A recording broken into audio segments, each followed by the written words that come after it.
Okay. Welcome. Welcome to the Blueprint. Welcome to the Blueprint, presented to you by the Nana Project and Project 1957. My name is Ben. I'm one third of Project 1957.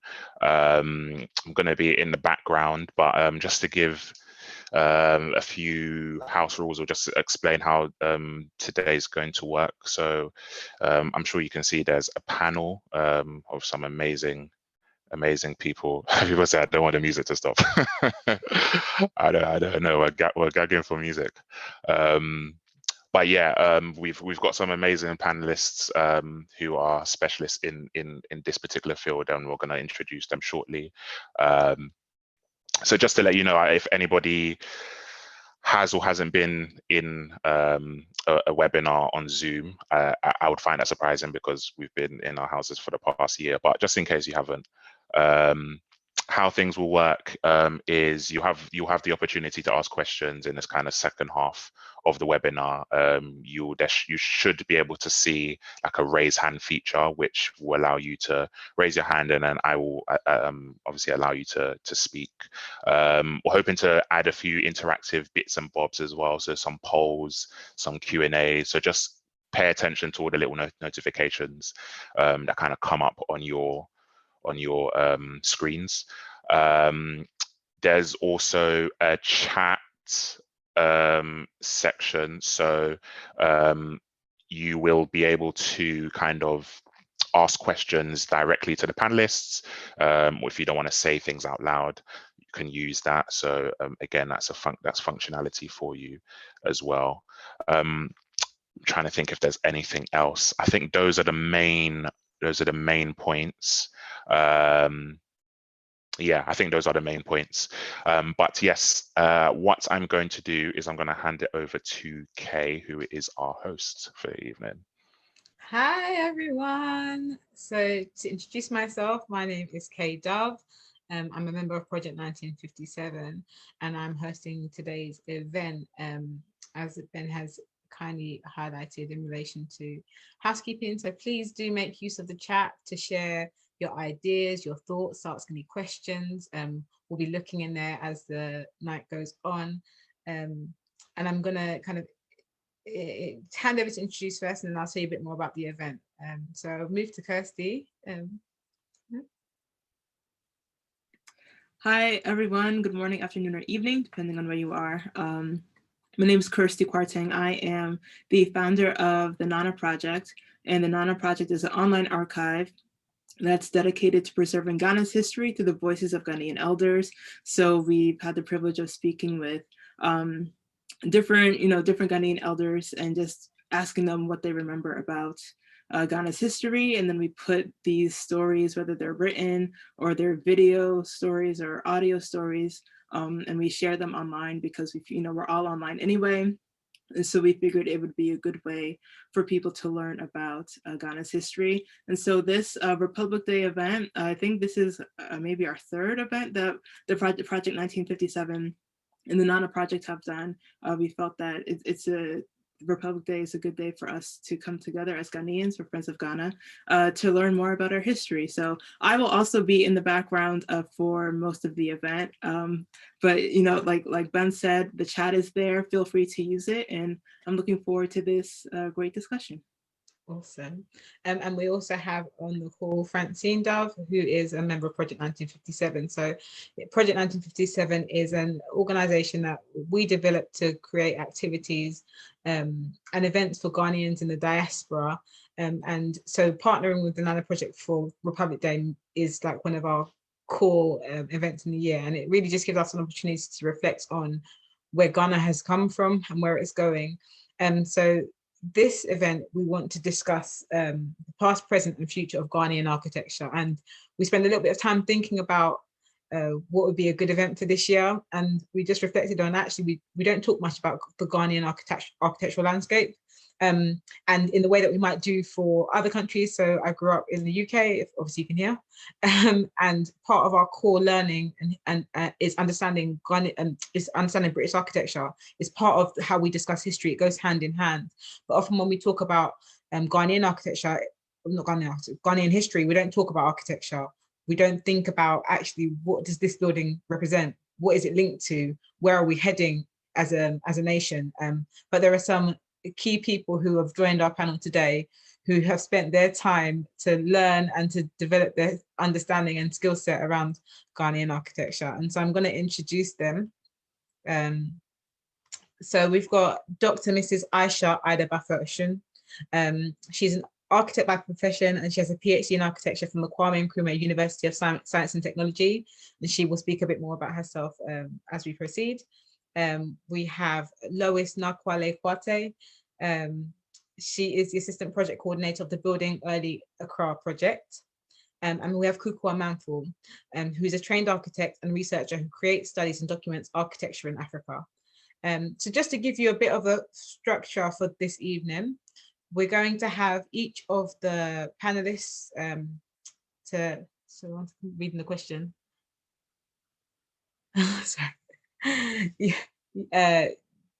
So far, that's what we've got currently, because they held the knowledge about it. But no, it doesn't have to be in the future. We'll see how that goes. So the structure for today's event is that each of the panelists are going to speak about their particular area of knowledge and interest, and then we'll give you guys an opportunity to ask any questions after each of them have spoken. They're going to say a bit about themselves and you know, what their journey with Ghanaian architecture.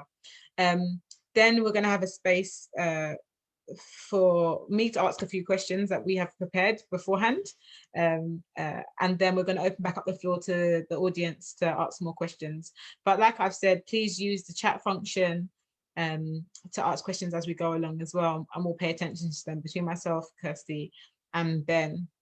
And then we'll aim to wrap up at 9. We always say, oh, you know, 2 hours is a long time online. But it goes really quickly, it goes really fast, so make use of the time.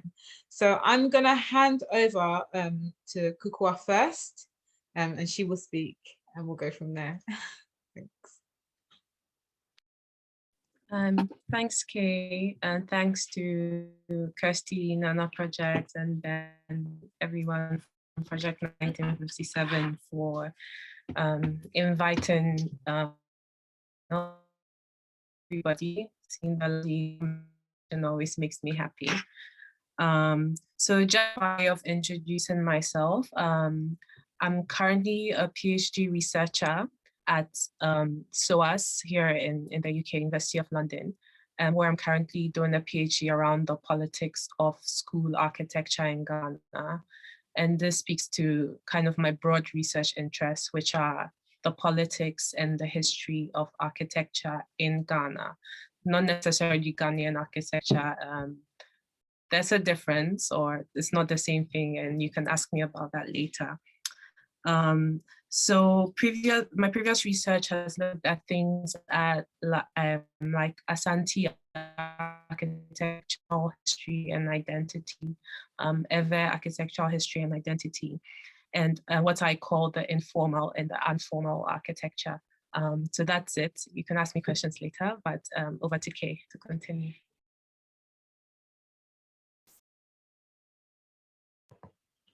Kukua, I was giving it to you to go and give your to speak about your area. Is that what you were going to share? Yes. Okay, I would rather do interaction after if people. Oh, okay, cool.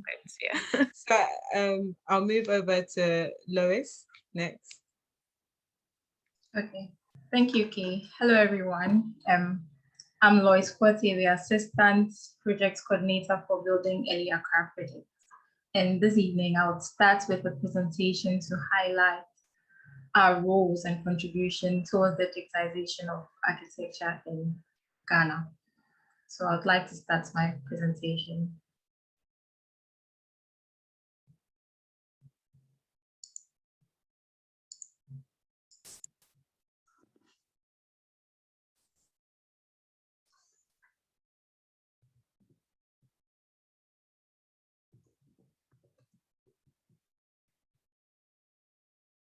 Ben, please, can you put the presentation up here? Thank you.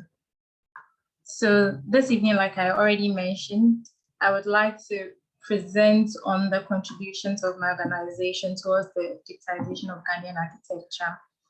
So Building Early Accra project is a part of Accra Architecture Archives. Next slide, please.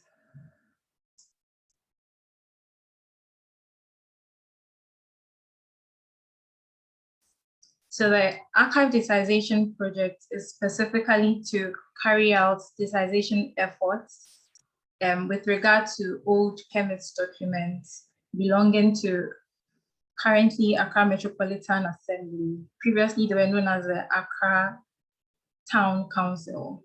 And the project is towards documenting their endangered materials, which speaks to the architecture of Accra. Next slide, please. So this research or this project started as a result of a researcher looking for materials which speaks to the architecture of Accra in Ghana.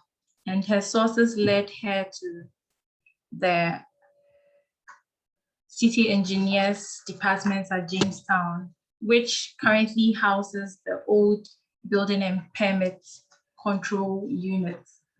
And seeing the piles and piles of documents she had to go through just to search, as we can see in the pictures showing the state of the materials, she thought it would be a wise thing to seek for aid in order to digitize these materials, which is what she went further to do. So currently the project is being sponsored and funded by the Endangered Archive Program, which is under the jurisdiction of the British Library. Next slide, please. First, I would like to highlight the importance of digitization. Digitization allows people to have access to knowledge. It gives knowledge to a wide group of audience compared to if everybody is supposed to walk to these spaces or walk directly to the AMA office and seek all these questions. So digitization is going to help a larger number of people access these materials.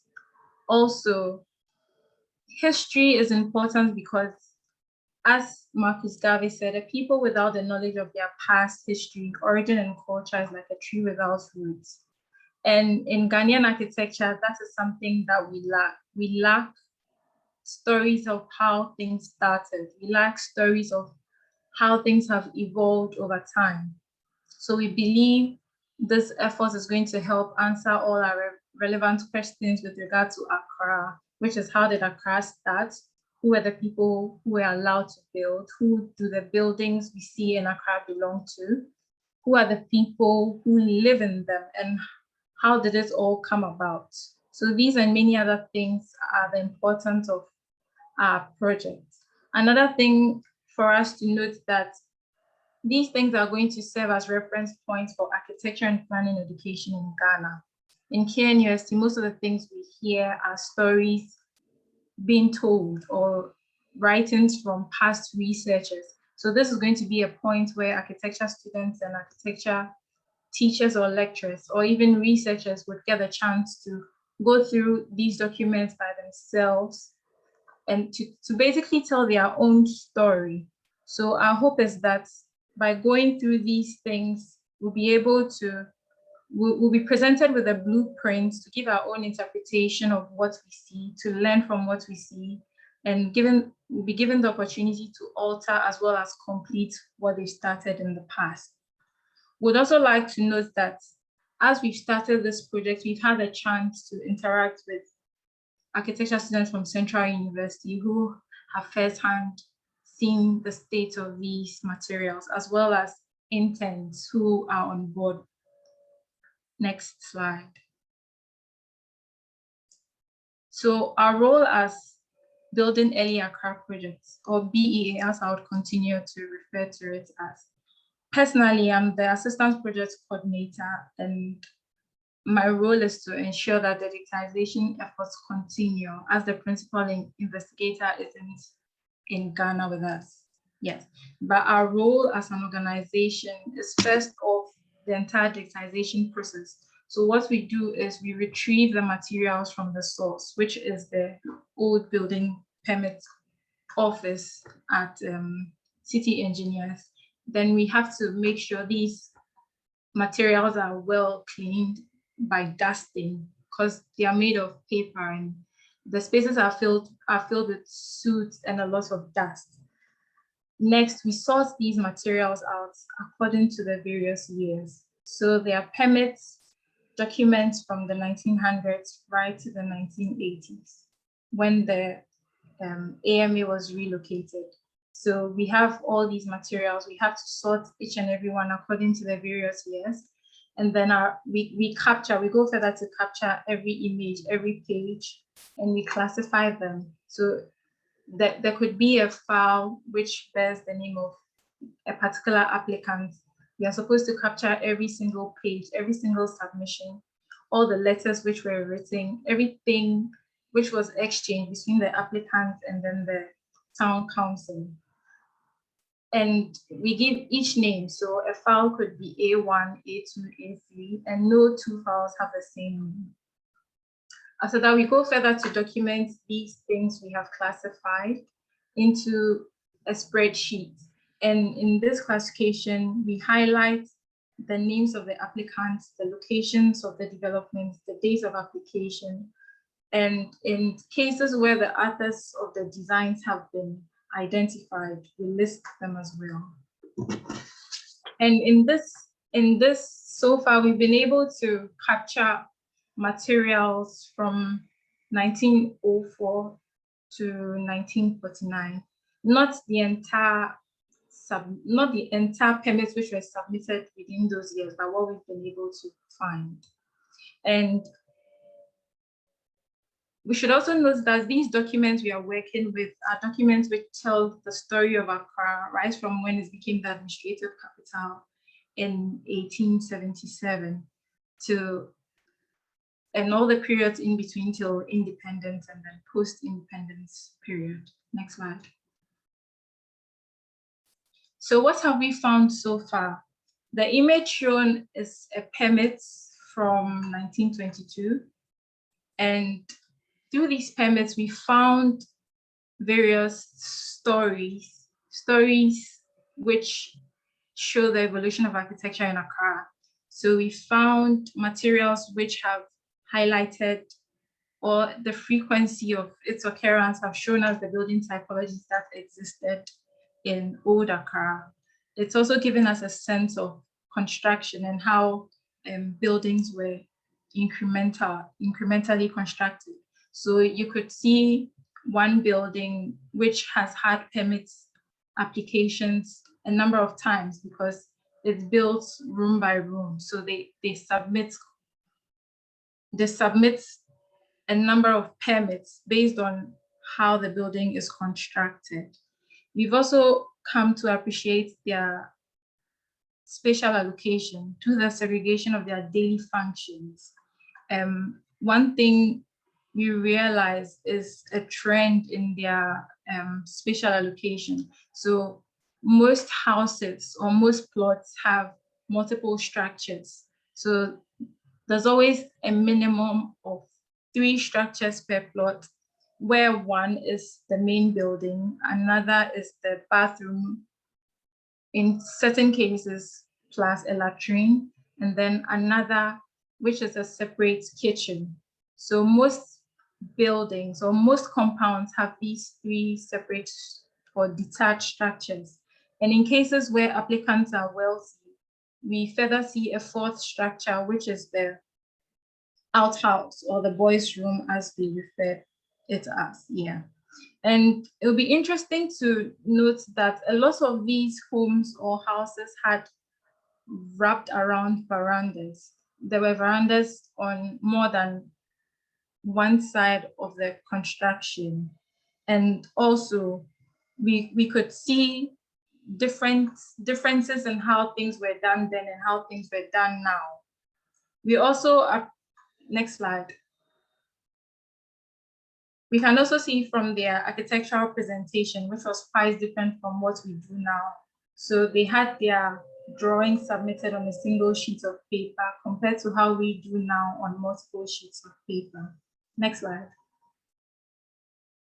So this is an example of a permit application. You could only see boxes on it. You can't see details as we do now. So the permit on the left is from 1906 and that on the right is from 1916. Next slide. Yeah. So in our digitization efforts, we've come across materials which are disjointed like what we see. And these are the endangered materials we are focusing on because they bear so much stories and we want to make sure each and every one is captured. Next slide.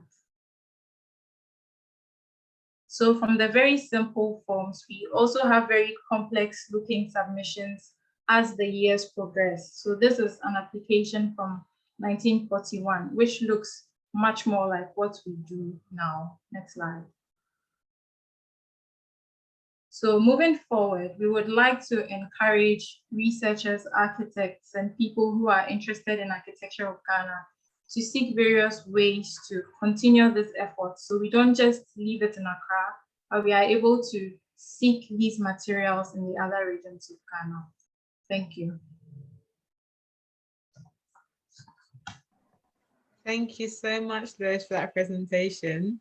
I'm gonna come to you, open the floor for a couple of questions from the audience sheet, but first I'm gonna go back to Kukua for her to be able to, there's one question for you in the chat we can answer live, which is, Kukua, can you tell us a little bit more about architecture in Ghana and Ghanaian architecture?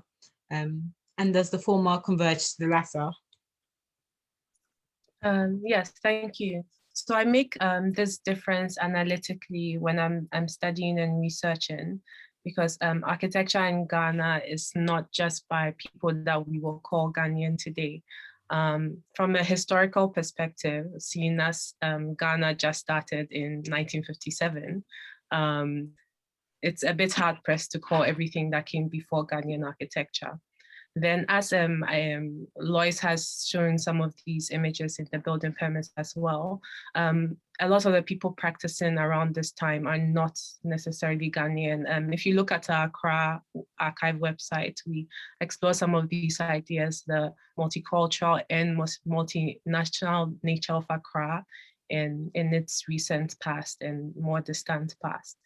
And some of, so if anyone is familiar with Accra or Ghana in general, there's a lot of sort of foundational, fundamental buildings. The building at Larabanga Mosque, which is your background, for instance, is believed to have been constructed by Sahelian builders who came from what is now present-day Mali, Burkina Faso maybe. Kirsty's video's off, but she had the Independence Arch in the building. Another example of a building that was not constructed by Ghanaian architects, not even Gold Coast architects. And in fact, in Nkrumah, as I found, was quite fond of not using Ghanaian architects, which is interesting, and we can discuss what that means later.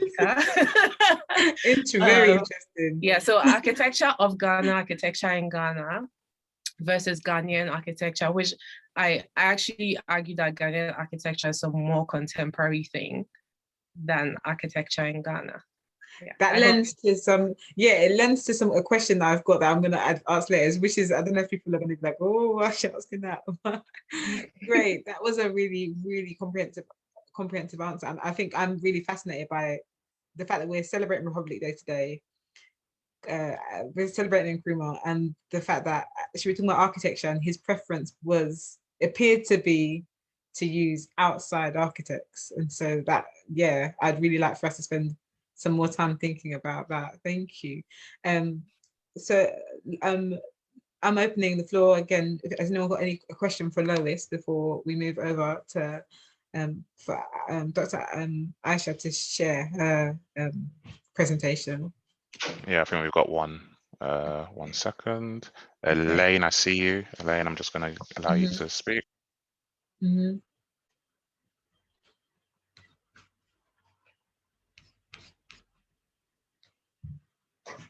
Elaine, you're on mute if you are speaking. Sorry, hi. Hello? Hi, Ellen. Please go ahead and ask your question. Yeah, so my question is to Lois.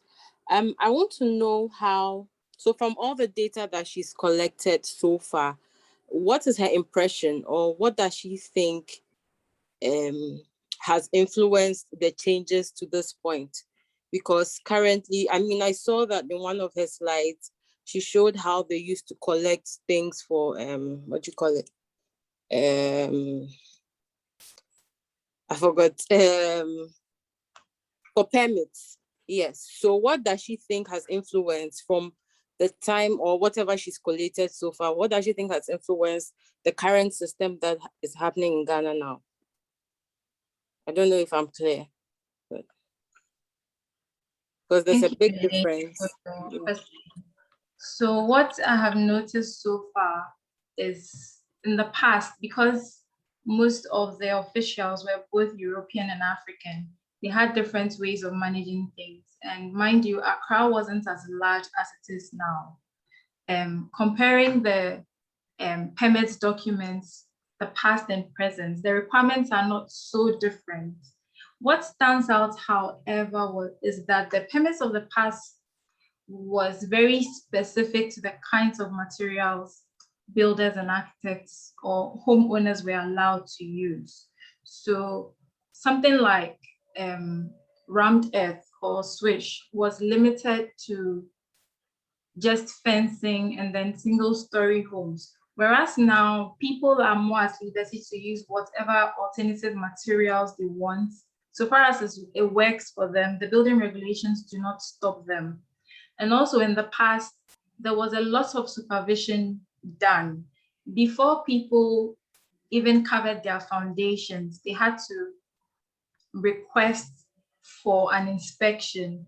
And you were not allowed to go further if that inspection wasn't done. And in cases where people went further, they were sent various letters to alter and correct certain mistakes currently we would overlook. I think the main difference is in the numbers. Like, Accra has grown so much, it would be very difficult to enforce some of these things unless there's enough human resource to make sure these things are put in place. Yeah. So I think that's the difference, the growth of Accra, the human resource. But in terms of the content of the permit, it hasn't changed so much. Maybe the requirements were much more strict then, because then your permits could just be withheld. You see people writing letters and literally pleading to be allowed to continue their buildings. So maybe the law and order and the style of enforcement and law of enforcement is what has changed from the past and the present. I hope I've answered your question. Yes, thank you. Thank you. Thanks, Los. I mean, that lends to something we were considering before. So I was always like, has there ever been anything that keeps us to a certain way of building or developing? And so that's really, really insightful. Because I would imagine now that there isn't. And this is me coming from my time that I go to Ghana to visit. When I look around, I don't see anything that leads to that uniformity. So yeah, thank you. So I'm gonna move over now to Dr. Aisha Adebayo. Sorry. I was just going to say we've got one other person who wants to ask a question, but I'm happy for us to move on to the next panelist and come back. Yeah, so we can leave it into the next section. Okay, cool. So Benjamina, just keep your hand up and we'll come to you afterwards. Mm-hmm. And Elaine, thank you very much.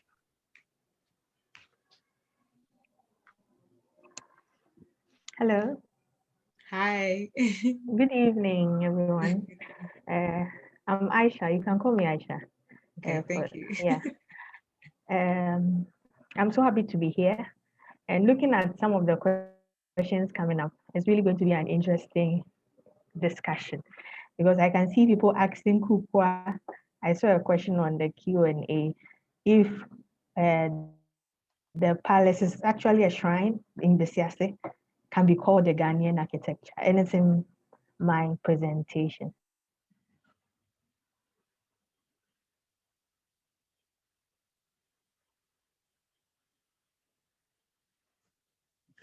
Aisha, can you And hear then, us?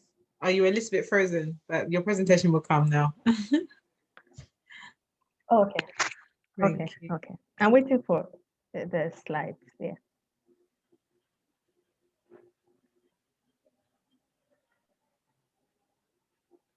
Hello. Yeah. I hope everyone can hear me. Mhm. Yeah. Yeah. So I would like to make a presentation on what I've titled as traditional architecture in Ghana.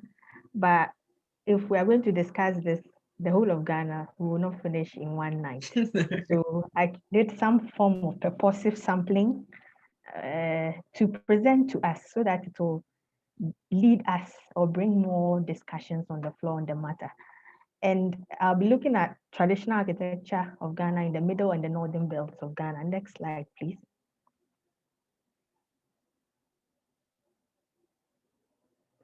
And even I would like us to know that even within this sort of narrowed belt, the architecture is still quite broad. But I did a focused sample of the Ashanti traditional architecture, which will feed into one of the questions I'm asked. And then also the hot dry savanna architecture of northern Ghana. Next slide, please. Yeah. So I would like to point out some of the key features of this type of architecture in Ashanti traditional landscape. And it's mainly directed by what we know as the courtyard houses, the traditional courtyard houses, where a series of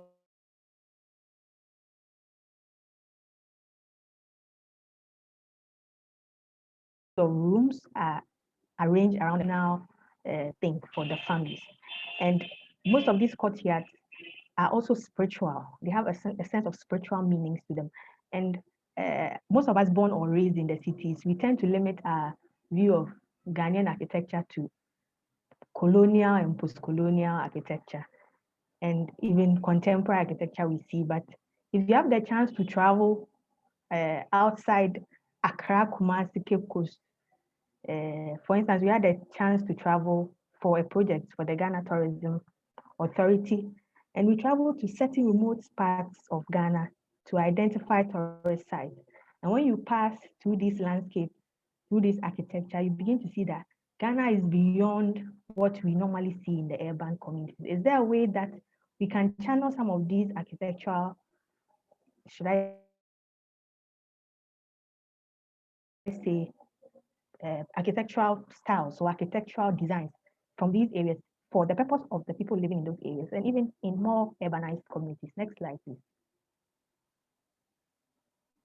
Yes. So one of the key features of the Ashanti traditional architecture is the use of material and their location within the tropical rainforest belt.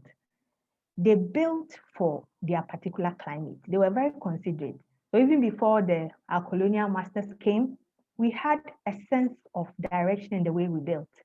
We didn't just put up structures and live anyhow. There was some form of order to it. And if you look at their structure, they used readily available materials they could easily find. So that is the mud, the adobe, and they had the wood that formed the framing. So it's more of like the modern structural elements where we have the columns, the reinforced concrete columns, and we clad it with either blocks or aluko bond or whatever material that we have in modern times. And then they clad them, stacking them up, the adobe. And then for the roof, because they are in the tropical rainforest, they have to have a steep roof to slope any form of rain that comes. So you could see that even in their techniques of construction, which has been assembled in the area of pictures there was some form of thought. That's where the 3Cs in the Department of Architecture, we really channel the 3Cs. That's culture, climate, and construction, which plays so well. And we are teaching our students now to even use these 3Cs in any form of building they go to. Next slide, please. Yes, and then these are sample buildings from the traditional architecture of Ashanti. Most of these buildings are no more, but some have been preserved. In fact, the ones at Bisiansi are preserved. And you can see the use of the mud with also the use of decorations, the Idinkra symbols, decorating the foundations of the buildings. Next slide. Yes, and even looking at this building, which was existing before the colonial times, you can clearly see that the building is raised above the ground because they know they are in a rainforest area. It rains, and when it rains, the water could rise. So there were conscious efforts made to design for their landscape. And could we adapt and learn from this in modern architecture? Next slide. Yes. Then we come to the hot savanna architecture of Ghana. In this style of architecture, you could clearly see there's some form of courtyards also happening. But the difference in this architecture is the forms of the building. Majority of these buildings are rounded or circular huts with either flat roofs or cone-shaped roofs. And they are also formed around the spaces, that's the husband's quarters, the wife quarters, there's a shrine, the granaries. All these functional spaces are around a court or smaller courts surrounding a larger court area. Next slide. Yeah. And I've sampled some of these buildings from certain northern communities in Ghana today. For instance, the Sisala people in northern Ghana. And these are a simple 3D impressions or pictures showing how they live in their courtyard. You can see the flat roof. The flat roof, people can even go up when it's hot during the day for them to just relax. For instance, when you do a building, somebody will tell you that my client was like, I want a roof, I want my entire 3-story building to have a flat roof so that I can go up there with my family. And it's something that was done way before. The why did they introduce it? We have it. So could we learn from how they built at that time and then use it? And then another thing I want us to note is the essence of climate in the space. We know the hot, when you move from Accra and you go to the north, it's a whole different experience. Their climate is very harsh, dry during the day, and also very cold at night. The use of the mud is a very poor conductor of heat. So during the day, their rooms are kept cool. And at night, when it becomes very hot, the thermal energy releases slowly into the space and gives us some form of a natural air conditioning happening. Can we design such that we are able to conserve energy in these areas than using the concrete blocks, glass, glazing? That's all we want to use and see that, yes, we have arrived. But can we adapt these measures so that our architecture means something to the people and to the landscape? Yes, next slide. Yes, and this is another one of the Sisala. And you see that within courtyards, and then it circulates the families living in that community. Next slide. Yeah, and then another thing is the use of art, decoration. They also appreciated aesthetics. They weren't only designing for the need, they had to decorate, and this was done by the women in the space.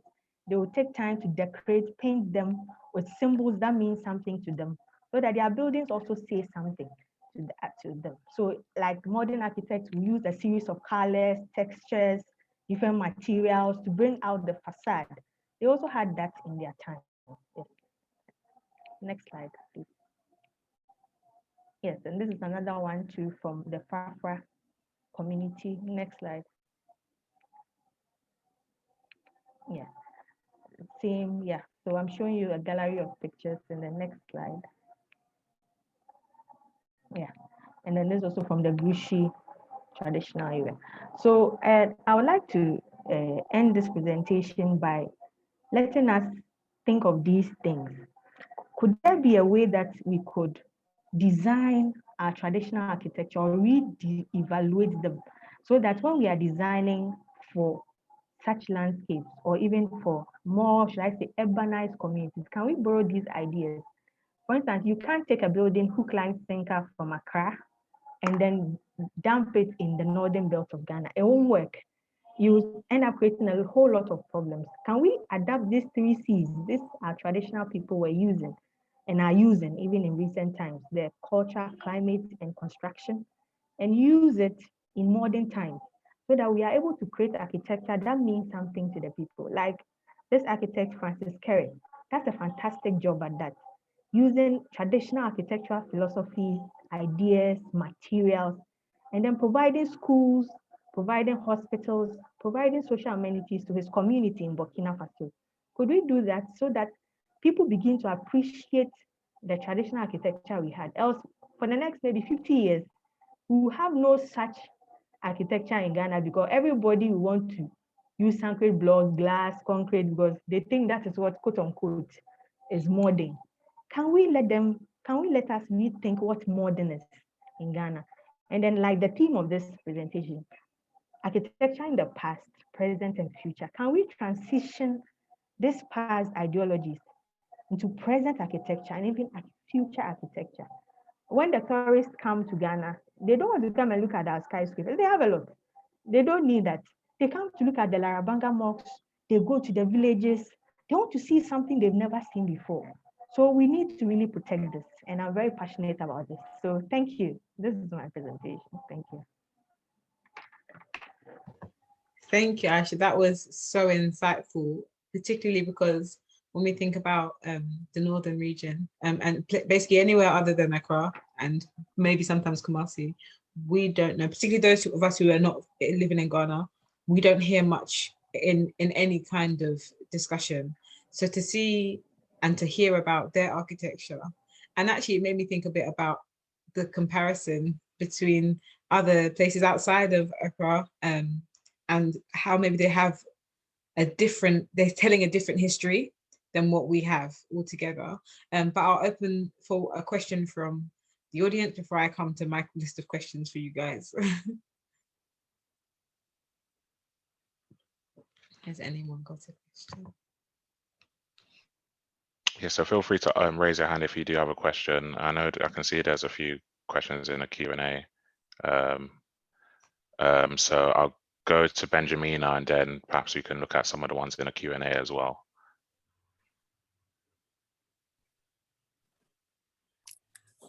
Thank you, Ben. Hi, everyone. My question was for Lois, and I hope I'm pronouncing your name correctly. I just wanted to understand from the research you were doing, if you are able to define sort of the social categories of the type of people that are applying for these permits, and also whether the style of construction speaks to, for example, the type of businesses they're doing and their social placement, whether it's the sort of upper class, middle class, and those type of things. If you're able to sort of see those features in the documentation. Thank you. Okay, what I would say to that is you could see it to some extent based on the level of detailing and the scale of houses they are building. And some of the permits have estimations of the cost of the housing. So sometimes you could see and tell that this is an expensive house. Another thing is the applicants were required to identify themselves. Like you see a name, we could say, which said maybe Kojo of the Ghana Police Service or Equia of Unilever, like they attached their place of employment, which I think was also a form of identification to see the caliber of people who were applying for the permits. But then there were very, I don't want to use the word normal, but then there were very, there were simpler forms of identification where someone would like Ama of Polygono, which is just their location. And by so doing, you could tell that this is someone who can't necessarily identify themselves in any other way apart from their name and where they live. In terms of the scale of housing, most of the houses were single story, but then when you get to years like the 1920s, you could tell a reflection from the developments in Accra, because in those days, you know that there was a cocoa boom in Ghana. So you could see that the kinds of houses had changed, and you could tell based on the people applying for the permit. So you see a lot of varied nationalities. There are certain names when you read out, you know this is a Ghanaian name. At a certain point, you see foreign names, and you could clearly tell that these people have probably come to Accra because of the economic situation. So they may be merchants or traders. And other forms of permits were also from people who were affiliated to organizations. So large companies like the United Trade Union, the Basel Trading Union. So I think using these things, you could tell if the people were merchants or if they were the usual citizens. Yes, I think this is how we could segregate. Yes, I hope I've answered your question. Just to quickly add to that, the numbers, especially in the early years, the numbers of women, the proportion of women who are the ones applying for permits is really, really high. And it tells us like a lot about what we've been told about the role of women in our history. It's not necessarily true if there are all these women landowners and house owners applying and building. And it raises questions as to what happened to them and yeah, who replaced them in later years. Benjamina, did that answer your question? Yes, thank you very much. That's very useful. Really, really useful insight. Thank you. Thank you. I'm going to go to one of the questions in the Q&A section for Aisha, and then I'm going to ask the questions I've got a list of. But audience attendees, we've got a space for you shortly after for you to ask any question that you want. And also, please make use of the Q&A chat where you can literally put a question in and we can answer it live as we go along and we'll go from there. So a question that we've got here from Cho Aisha is that the base of the buildings were raised. You mentioned that the base of the buildings were raised to address flood issues. Do you know the dimensions the base offset was? Yeah, very specific question. Yeah, some were even raised to a meter high, yeah. So that is the answer. Most, when we are designing and we don't know the terrain very well, we usually as architects, we raise our buildings to about 600 mm. Yes. So that gives us a perspective of the height of these raised buildings. Okay. Yeah. And is that, just to ask, to add on, is that across Ghana? That addition? No, that is General. for the Ashanti. Oh, okay, The Ashanti. Ashanti traditional. That okay. was a specific question. The Bisiansi shrines, yeah. Oh, okay, thank you. Yeah. Thank you. Okay. So we've got actually a little bit of time before I'm due to start, so I'm happy to answer another question. Does anyone else have their hand up? No. So I'll pick the second question that I've got here for Aisha. What would encourage the shift to adopt these traditional methods into our modern way of building in our Ghanaian cities? And to be honest, all three of you are welcome to join that question as well. So Aisha, if you want to start. Yeah, please, can I hear the question again? Yeah, let me read it again. What would encourage the shift to adopt these traditional methods into our modern way of building in our Ghanaian cities? Okay, thank you so much. That's okay. And I would say there's a conception of the disdain for traditional architecture, as we know, the vernacular architecture. And it's mostly the use of the local materials. They are not so durable because most of these buildings have to be maintained over time. So why would any client want you to use adobe or mud in his or her house or an office building? So if we could modify these materials, there has to be a desire to do it. So that when we have a design, we don't just go straight to concrete blocks or concrete or wood or whatsoever. If we could do some baked blocks, we could even started the tech block where they engineered the adobe material into blocks. And we had a building standing on our campus, a two-story building made of the tech blocks. And it was like to make a statement that you could build modern buildings with such material. So I think the more of the material that makes it not look so attractive to the modern Ghanaian. So if we could modify these materials and use them in very modern ways that the people will be able to appreciate. And you know, Ghanaians, they see a building, they call an architect. I saw a building on the way with the same building, the same design. If people do that a lot. So if you do an architect, you do something like that, and then someone comes, I saw someone use a modern brick kind of building, and it's so unique. Can I have something like that? How much will it cost me? Is it durable? If you're able to answer all these questions, and it's okay for the client will be able to trust you to do that for him or her. I think the material has to really be improved so that it can be applied in our urban communities. Yes, that's my take. Thank you. It's really interesting what you're saying, because I was even talking to my sister about kitchens and whether we should bring an IKEA kitchen to Ghana. And it's things like that that actually you really think about materials. But my view was actually local materials for me should be more durable because they're from the environment. So it's a really interesting thing to think about. Kuku, I see you nodding. I don't know if you were going to add to what Aisha had shared. Yeah, so for my BSc dissertation, which was so long ago, nobody asked me how long that was. I want to say how long, but no. Let's not go there.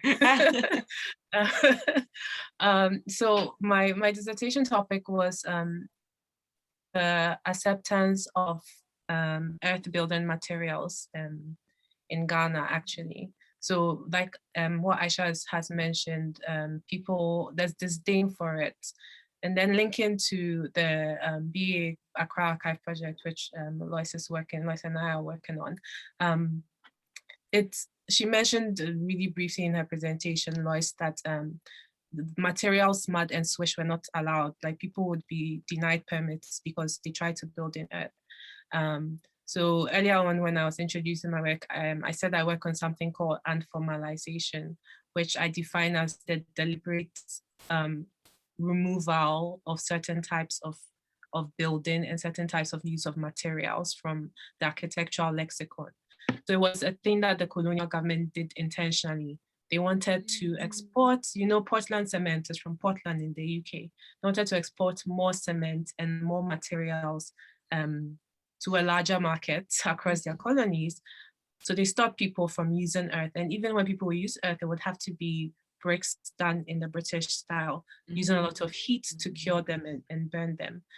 So what I was doing, I did this research, like judging the acceptance of this material among both architects and like ordinary people. And across Kumasi, across Accra, people are like, yeah, I'm not going to build in earth. Like, are you kidding? I've like left the village. Why should I now come to my Accra land and come and build this nonsense, But then there was one area, and I'll just put a link in the chat, that I went to, which had this house by this architect, Joasai Ado, which he came and built in Ghana out of earth materials, designed beautifully, rendered beautifully. And in his area, it's called Ajringano. Like if you go there now, there's like other earth buildings. They're not as nice as his. But again, speaking to what Aisha has done, if people see it, and they're like, because when you tell them earth building, they think of this like round mud thing with a thatch roof with some broken wall somewhere and some sad goods in front of it. But then if you present it in a different way, then it's like, okay, maybe this is something that we can use. So yeah, it's really about the projection. It's about the association with power, unfortunately, and wealth, unfortunately. If they see rich people are doing it, they will do it. I mean, you've raised some real interesting points, particularly around being stopped so that other nations could make money, basically, which ties into some of the things we're going to talk about in a minute. But before we move on, Lois, is there anything you wanted to add to that? What I would add to that is the same way in which people were discouraged in using the mud. It was clearly written in the permit folders, and any applicants had access to that.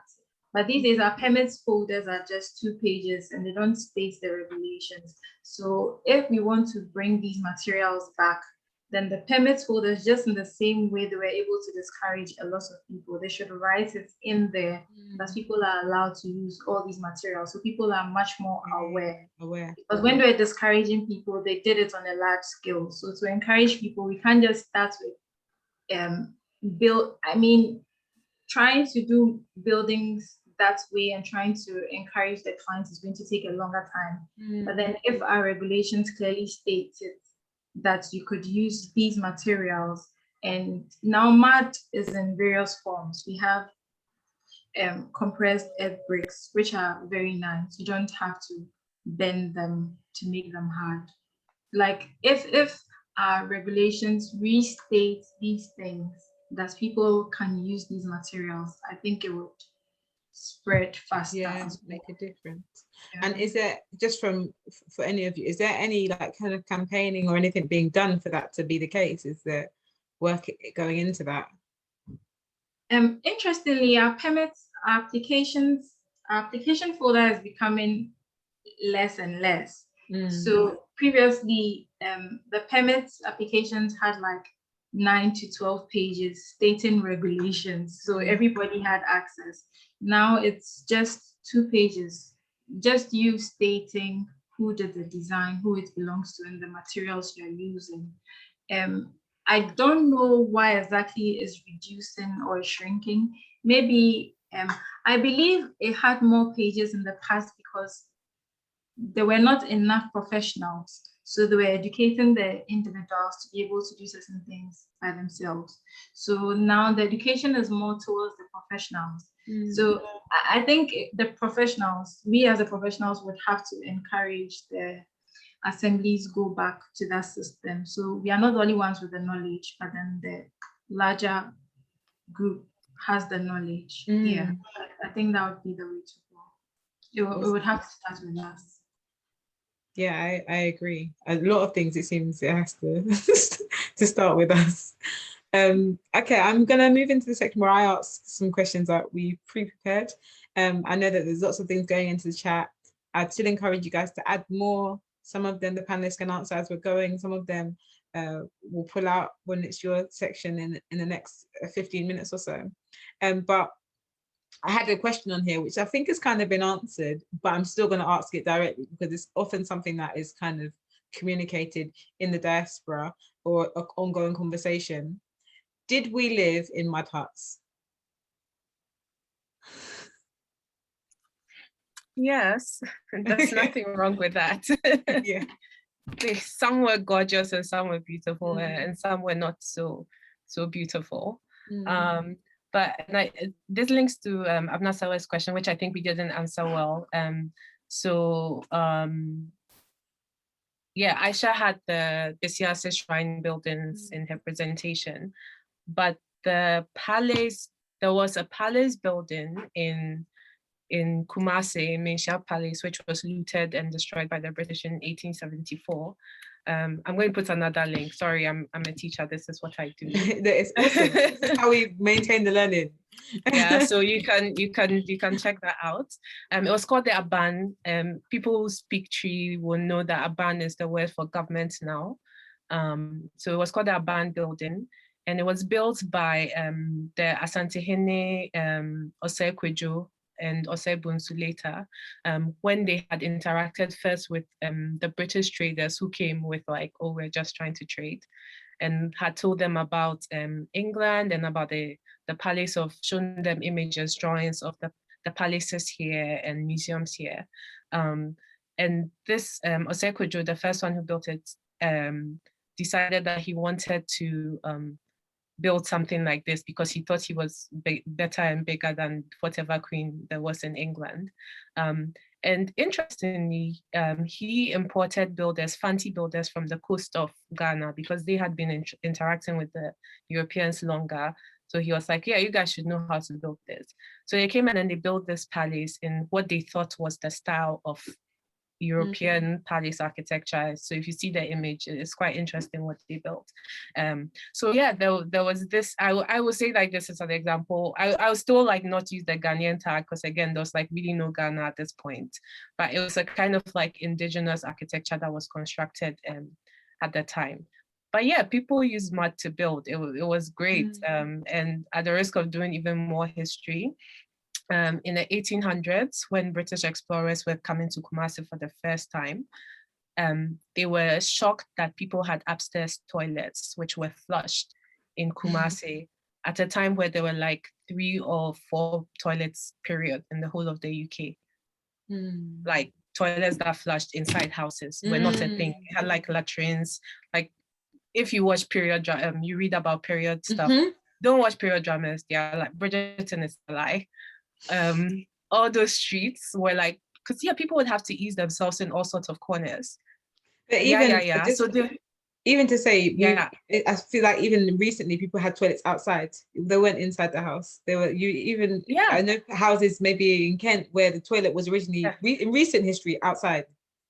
Yeah, and even worse than that, because that's even like a private house and their toilet. This is like the whole area. Suburb. There's like one toilet, and not everybody could get to it. So like wherever you stop, like the Palace of Versailles in France was said to sting to high heaven. They had to scrub it twice a year because people would just go behind some staircase and like do there. So explorers will come to Kumasi and be shocked that they couldn't smell anything, that like the toilets were there and like the smell was not driving anybody away and they were even flushing it. So just to say, yes, we're building in mud, but yeah, we're doing a good job of it. No, absolutely. And this conversation, there's the language that you guys use, earth materials, for me, it just changes the whole dynamic. But often there's been times where people use it as a negative about Africa, across Africa as well, that we lived in mud huts. But actually, you're showing us beautiful architecture, beautiful designs that were created intelligently, not in the way that maybe people would want us to think, which is like haphazard. They've just slapped the mud that we think is in our gardens here is not the same in any way, shape or form. So this is really, really insightful. Thank you for answering that question, Kukua. And I suppose it moves me on to a next question, which is, what was the impact of slavery on Ghana's architectural development? So if Lois or Aisha, I'll give one of you guys the opportunity to start.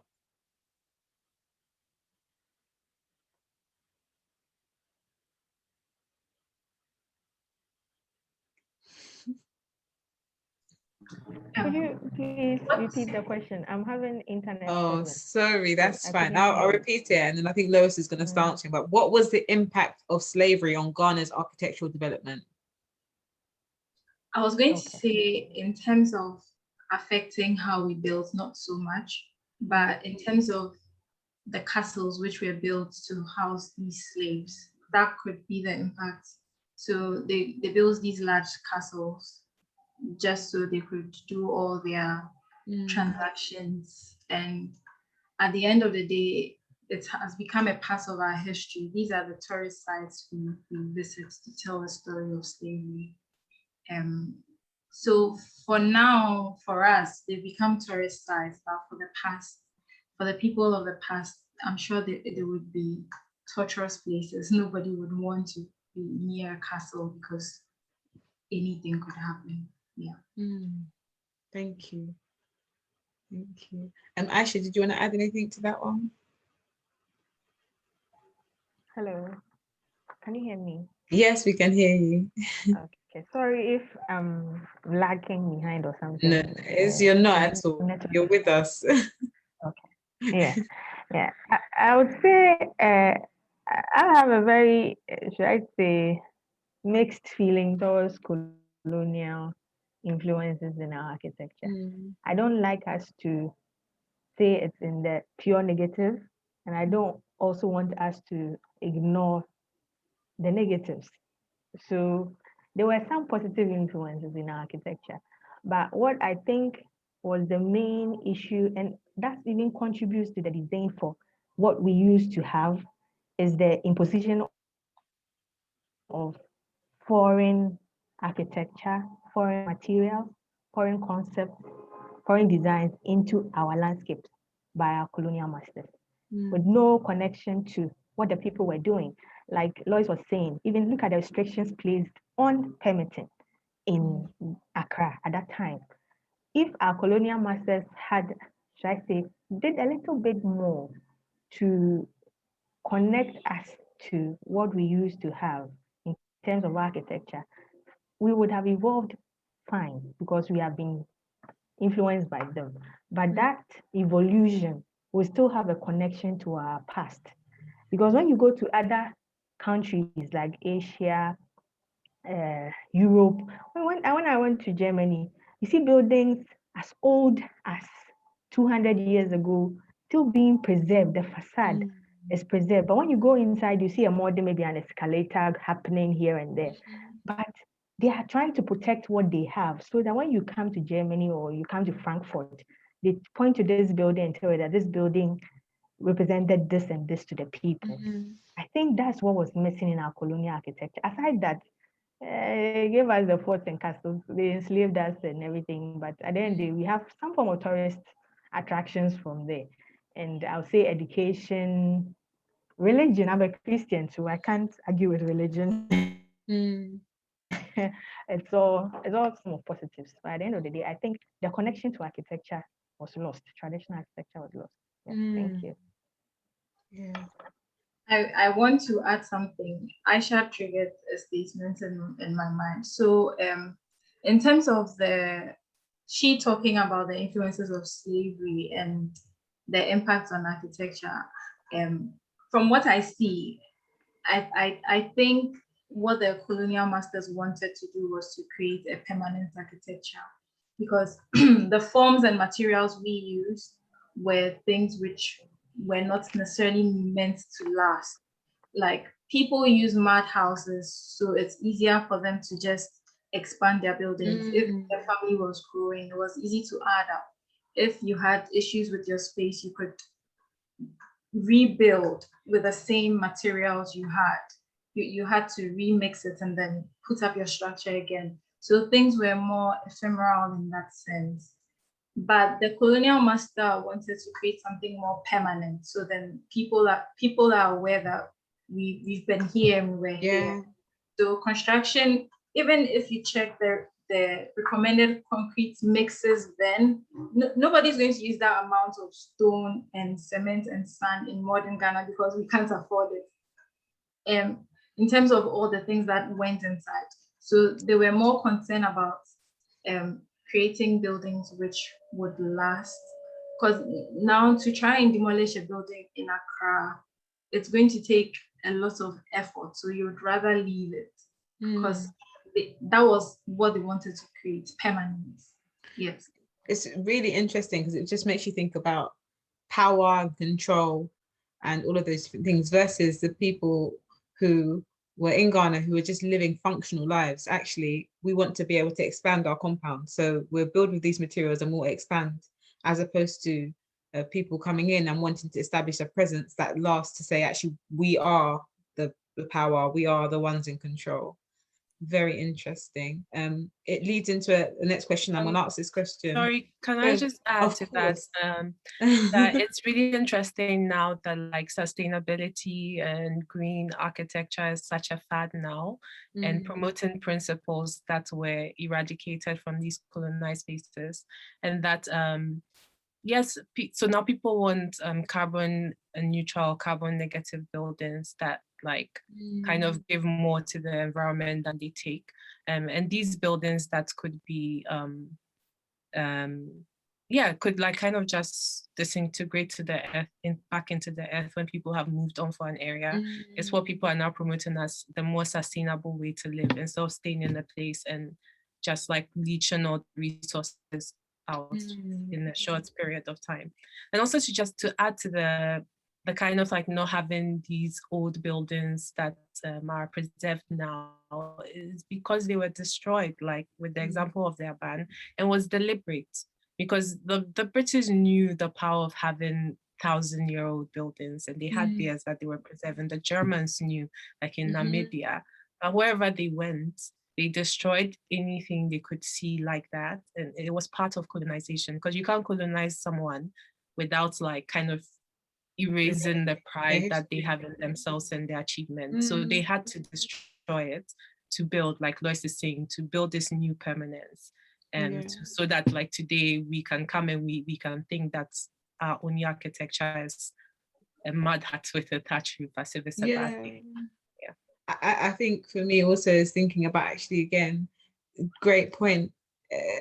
raising people's sense of identity. And that is so, knowing what we learn, particularly in Britain around history and architecture, it's actually deliberate. It would be deliberate to eradicate, because they attach so much meaning to it that how would you not know that that was what was happening? And also thinking about the control, because actually if you're saying you can only use certain materials, then that keeps people in poverty, because actually if you can't afford those materials, you can't build, and then you live without.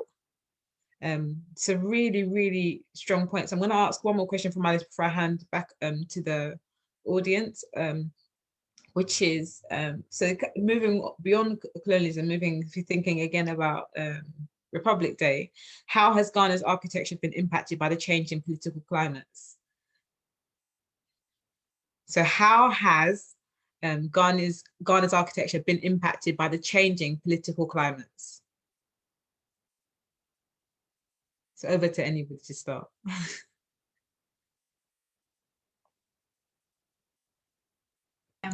I would say the impact has been more on the planning side rather than maybe the architecture itself. Yeah, more on the planning side, because the different political areas and how the leaders perceive their cities to look like.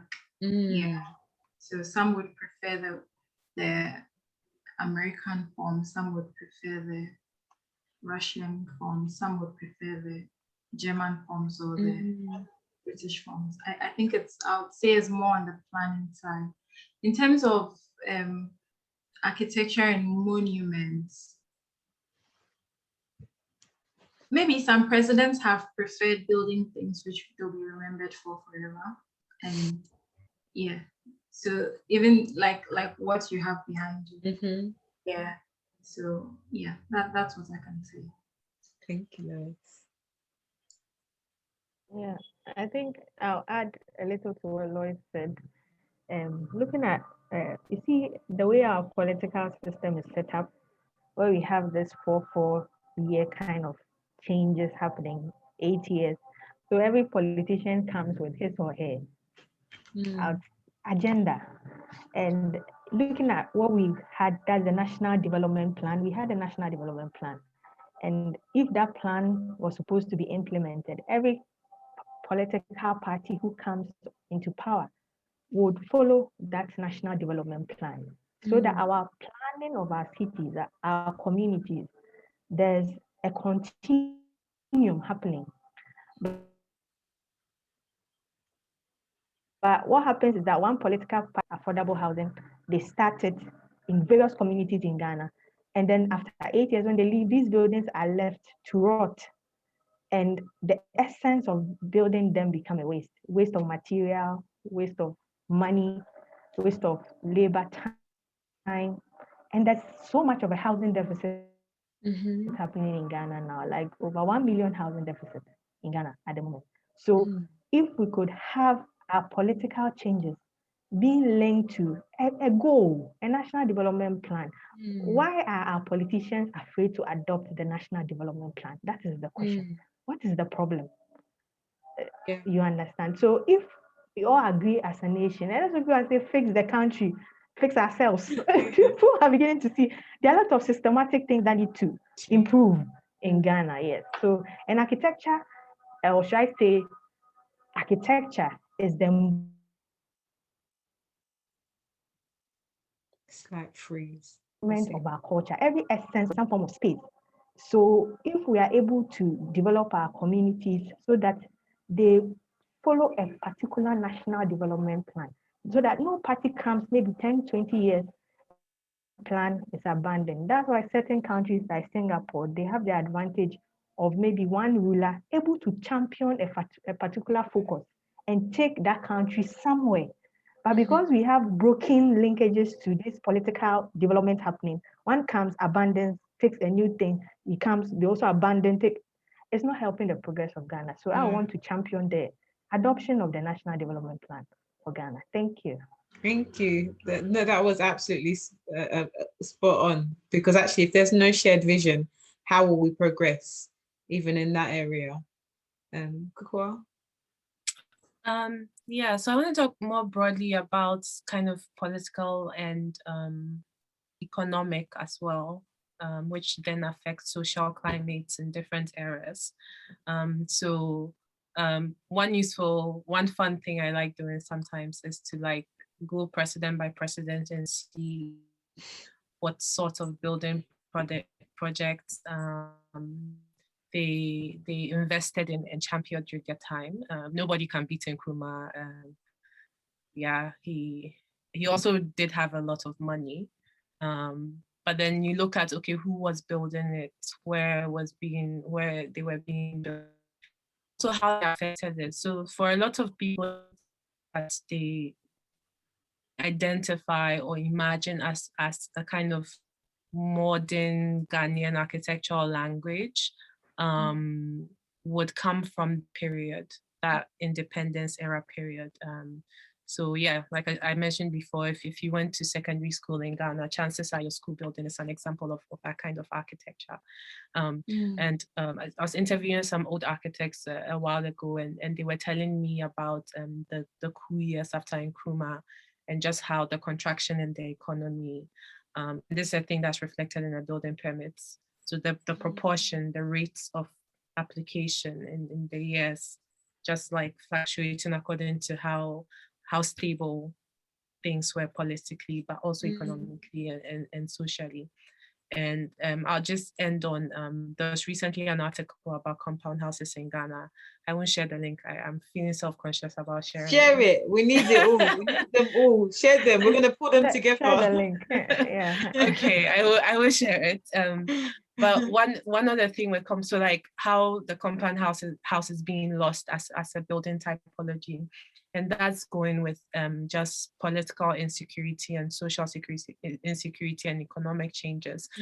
We're just becoming less and less communal and less likely to live in compound houses in a good way with strangers and less likely to build them. So this is a thing that's like affecting building typology and the prevalence of certain building typologies. Things like materials as well. Who's our largest trading partner now? China. So what materials, what are there more materials from versus other places? So yeah, just those examples. I'll share the components. No, that was really insightful, because I think all of you have shared completely different points that really help us to realize how important politics are in regards to architecture and what's being developed and what's being built, and how that is changing the landscape across the generations. I've got 2 questions I'm going to save to come back to you guys with. I'm going to come back to the attendees and give them space to ask any questions. So if you want to ask a question directly, please put your hand up. Ben will look at you and say it's your turn to come up and speak.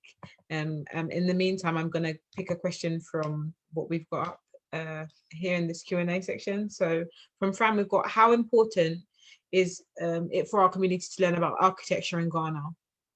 And that we could say in Ghana and in diaspora, how important is it?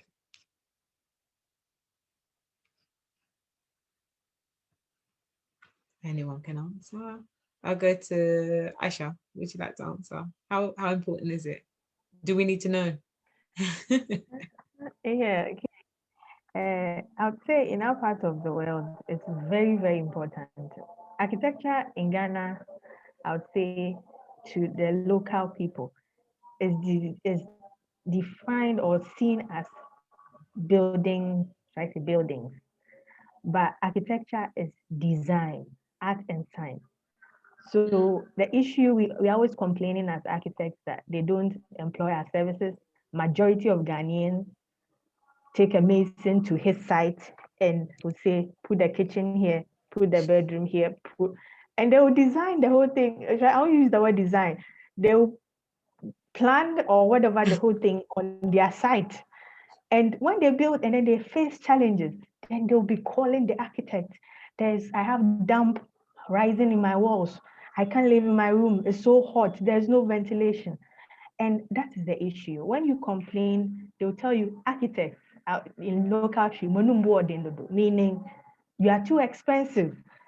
But I always say, would you like to not spend money, put up a building, and then in the next 5 years, you can't live in that building. You've put so much money to change the roof, to change the foundation, do a lot of changes, but at the end of the day, you've wasted so much money. But if you put that money into building or employing the services of an architect, the building will last you for life. Yeah. So I think what GIA is doing, what other institutions are doing, we need to let the local people, most of educated Ghanaians, those who are professionals nowadays, come to us.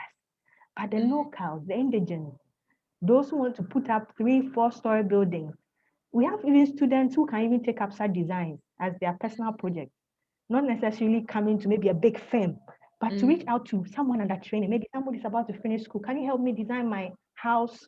And in the number of 5, 10, 50 years, the mindset will change. So I think architecture is very important, not just building, but the design, the art and science of putting up buildings. We need to let Ghanaians understand that I think what's really you. interesting about what you're saying is here, if I was going to build somewhere, there's no way I could go to my council and say, I'm just gonna get my friend to pull together we're gonna pull together some bricks.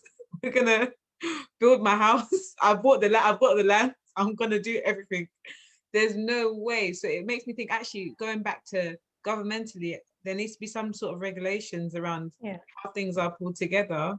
Not that takes away, because I think here is even to the point of oppression where you can't even feel free to design what you like, but for there to be a balance. So yeah, I completely hear that. It's even crazy to think that I can go to Ghana now, I'll buy land, and I say, please, Billy, let's. I can't pay for Aisha, Lois, or Kwa. I need to get. And the one thing I want you to understand.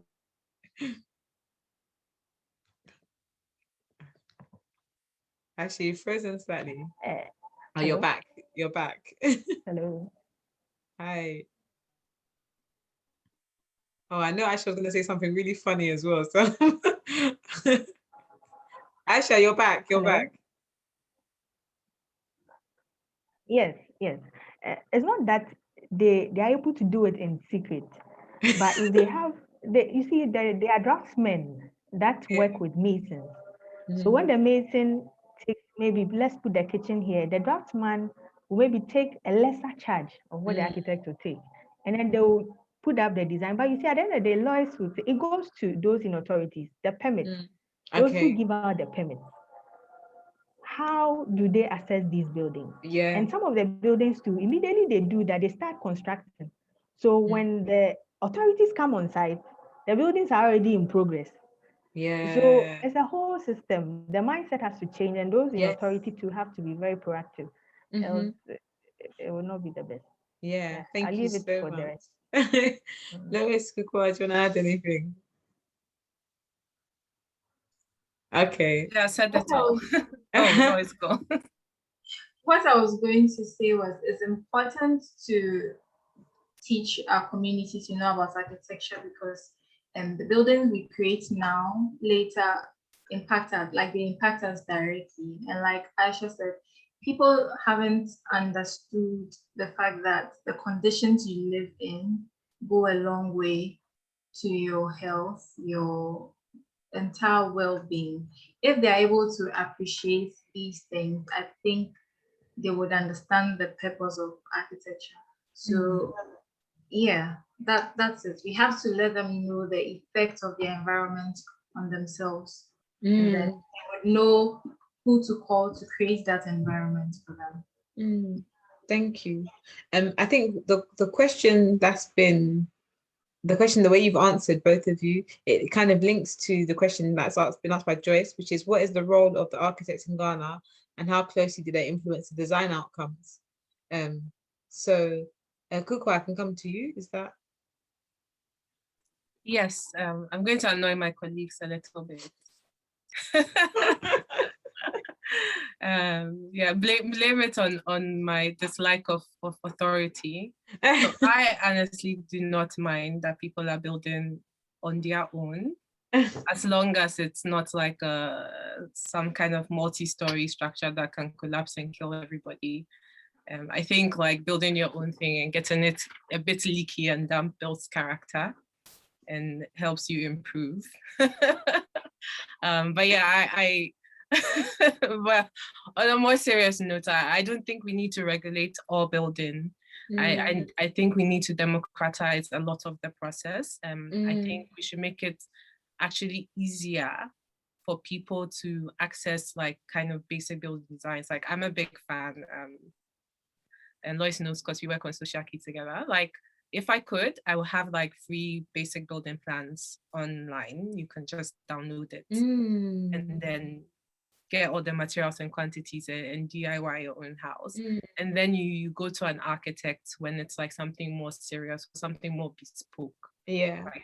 Yeah, something. So I think housing homes is a basic human right, and I don't think you should be. Yeah, you should not be able to get it because you cannot afford land or afford an architect or something. But that's on a serious note. Sorry for annoying my people. Lewis and actually, oh, sorry. Then on a bit to just answer Joyce's question, I think Lois and Aisha can speak more specifically to the role of an architect in that design process. But on like a grand scale, I would say that like something like 80%, if not way more, of building in Ghana is done without an architect. And it's not all really kind of like poorer people building. It's not all that. Like we have pretty big buildings going up without an architect, with people who can afford architects. I don't want to name anybody in case I get sued. But I did interview like a really prominent businessman who has a big shopping mall in Accra. And he was like, oh, you're an architect, come and see this thing I did. And yeah, he said he just drew his thing and he built his thing because he could. So I'll say like 80%, if not more, of building in Ghana is done without an architect. But yeah, over to Lois and Aisha to talk about the details of the 20%. Yeah, I was gonna say, Lois and Aisha, you can, if you want to go back against Kukua's. No, I'm joking. I was going to, I mean, what I have to say towards what Kukua is saying, yes, 80% may have been done without an architect, but what are the comfort levels in these spaces? Yes, you may have a sleeping place, but then are you healthy in that space? If you can meet all these requirements, we don't have a problem. But then from what we see, people are not meeting those things, right? Because you need cross ventilation. There are certain basic things you need in a space. It should have light, you should have sunlight. But if people are doing these things themselves and rooms are dark like dungeons, what's the point of working without an architect?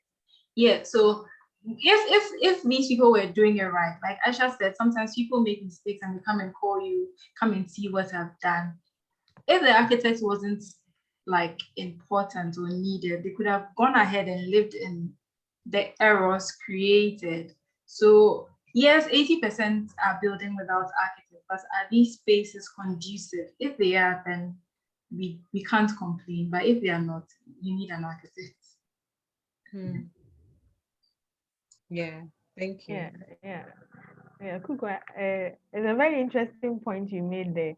That's trying to develop these typologies of houses for people who can't really afford, should I say, the prices of architects. My husband is an architect, and he once brought that up, that he wants to develop this 2-bedroom, 3-bedroom typologies.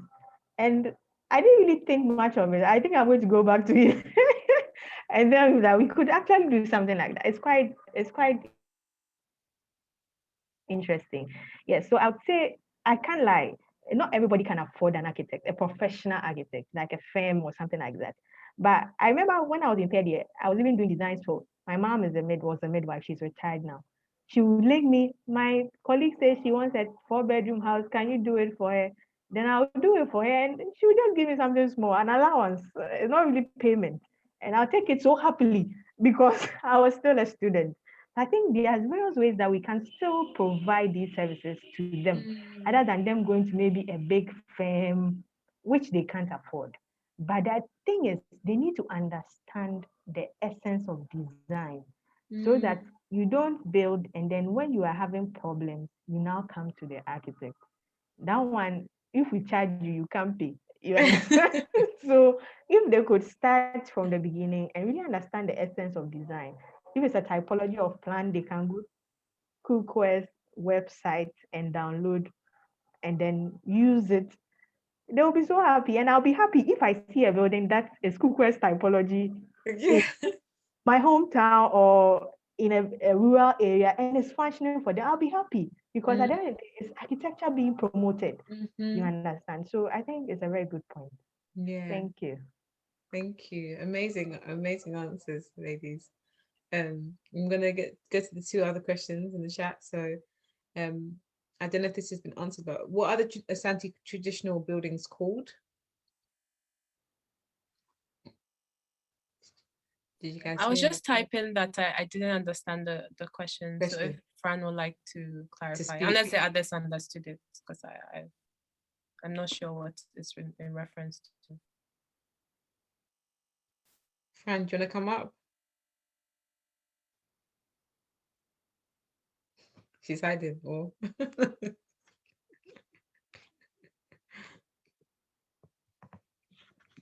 Sorry to put you on the spot. You can just type in the chat. Like I'm just not sure what the question meant when I read it.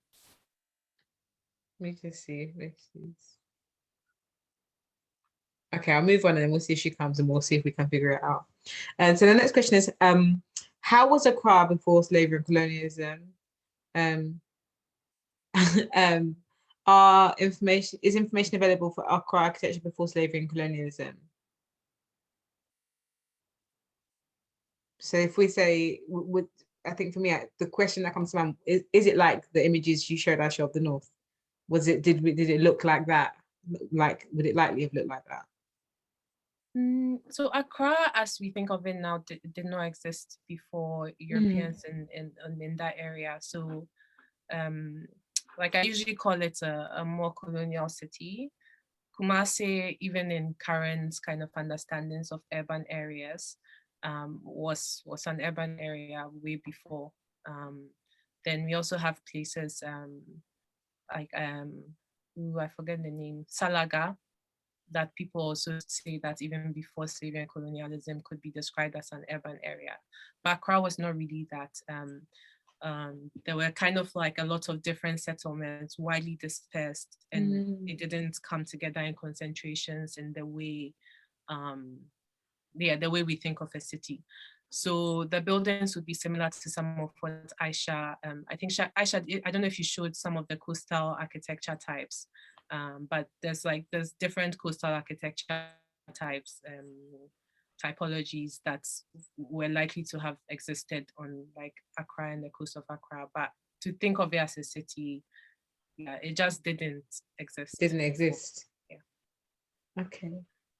Very interesting. So when did it begin to change to become what it is now? Because I'm just thinking about, so we talking about the North, more about the Ashanti people, but for me, my man, okay, I'm Ga.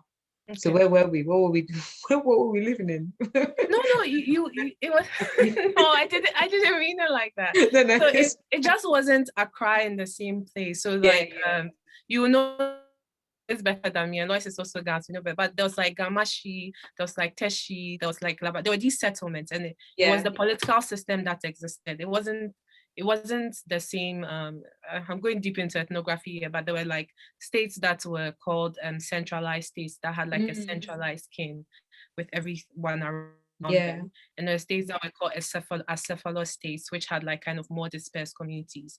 So we just had really different and varied organizing principles in this area that was the Gold Coast before British. So what I meant was that like you won't get similar images to Kumasi before British because there was no need to live like that. Like you were self-sufficient in your community. So what you get, and I'm sure Aisha can show later, or like we can send links later, are like smaller communities with smaller scale buildings, because that is how people lived. And you know, like Ghana people were really mobile. In fact, most people were really, really mobile until these people came and they like nailed their spots, right? Yeah. Thank you, Kukwa. No, I didn't think you said we were. I didn't think you were saying we were nowhere. I don't know. I was panicking. Yeah. Thank you. And I will add that like Accra now, that core Accra area was like kind of one of the Gamashi areas before that like they were either fortunate or unfortunate. Like Aisha said, some positives and negatives to have been the place that they were like, okay, we're going to build our harbor here in our landing area, and it became like the core of Accra. Yeah, that makes a lot of sense. Thank you. Okay, to add to what Kupa is saying, in terms of architecture in Accra, they didn't necessarily build. They used mud, but it wasn't so much as the Northerners did, in the sense that the houses in the North are much thicker in terms of the width of their walls. But in Accra, even those who made use of mud had quite thin walls. And also in terms of their materials, most also made use of bamboo, because the climate here is much more even compared to the North. So their concerns were more in terms of ventilation. So they built houses which could have airflow across. Another thing to notice, they were also lifting their houses off the ground, but not in solid forms like they had in the North and then the Middle Belt.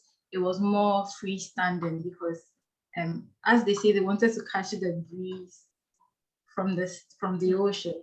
So this was the kind of architecture seen in the coast. So it would apply to Accra as well, if that's what the question was referring to. So that's something to add. So yes, there were houses for the gas. Thank you. Yeah, the gas would have beaten you. I know, I realized like, hey, what have I said? I think, I did a number of, I think my PhD thesis, I was looking at eco-aesthetics, so the value of green infrastructure, and I looked at that from the pre-colonial, colonial to the post-colonial. And I had to do a lot of research into how Accra was like before colonial development and its implications on green infrastructure. So there were a number of communities that were around the water bodies, the tributaries, all the way into the lagoons, then into the sea. So there were existing, should I say, rural communities. But when the British or the colonial master decided to make Accra, move the capital from Cape Coast to Accra, that is when they put up more permanent structures, putting up the harbors, their castles, creating this Jamestown, Ashatown, all happening within or around the fort. So I would say what we had was housing to house the locals in Accra, just like what we see in the North and the traditional Kumasi. But because of the influence of colonialism, there was more formalized structural buildings put in place to become the Accra we know now. Yeah, thank you. Thank you, Aisha. Thank you so much. Francine has rephrased her question, which is, did the Ashanti buildings have a name? That was the question she was asking. Have a name? Yeah, have the name. I think the one that the architecture in the North, they had a name. Is that correct? Okay, I think I get. Okay, yeah. Oh, sorry. Cool. So You like, take it. Yeah. No, so you're saying like the images in Aisha's presentation and like that, but like, was it a? No, I don't think it's your English. I think it's English. No, so they are collectively called now the Ashanti traditional buildings because it's like kind of the last remaining type of building from the 18th century. Asante or Kumasi culture, but they were different kinds of buildings. So the ones from Aisha's presentation, Aisha, correct me if I'm wrong, but those were shrines. I think the Bisiase shrine. The Bisiase shrines, yeah. It's called the Ashanti traditional buildings. You're correct. Yeah. That's should I say, the name recognized by the World Heritage. It's actually a heritage site. You can't touch it. So it's conserved for that purpose. So that in the next years, when you come to Kumasi, it's not only the modern colonial buildings you see. If you want to see how Kumasi looked like, the way now we can't find how Accra looked like. Now you can actually go to Besiase and have a feel of the environment. Yes, but unfortunately, our beloved Accra people don't have that now. Yeah. Yeah, And thank let me you. also say that we don't have a lot of like Accra historical images and stuff, because like the written records that were done by the they were way more obsessed with first like these on the, and then obsessed so Asante's, they fight more with them because there was a central king, and there was like this kind of overall ruler recognized, like they could see their king, okay, these are people we can deal with. If you go to Nigeria, it's the same with like northern Nigeria. There's a lot of documentation about that compared to other groups which they just couldn't identify with in the same way. Yeah. Thank you. Thank you. I'm going to move over to Louisa's question, and then Kirsty's going to ask a question. So Louisa said, what are your thoughts on tiny homes, shipping container homes? Seeing more of these online, are these really a modern thing?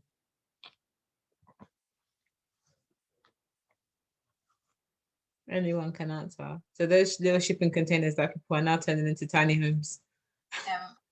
I don't think they're a modern thing. They are just more appealing now, because we do have people living in containers in Ghana. A lot of people actually in wooden houses, which if we had our own way, they wouldn't have to live like that.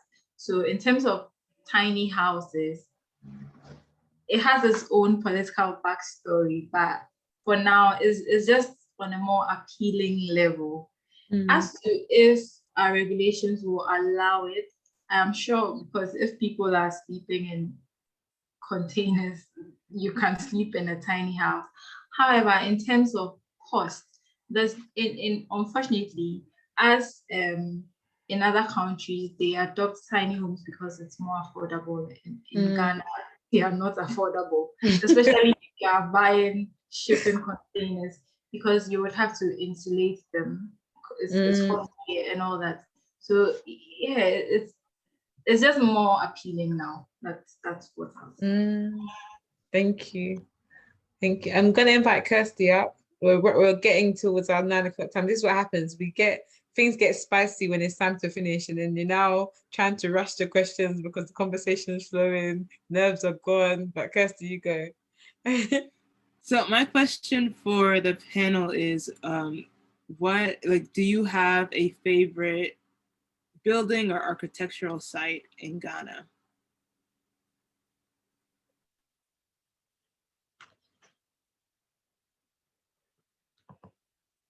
No, is that you are not answering some? You like it's your job.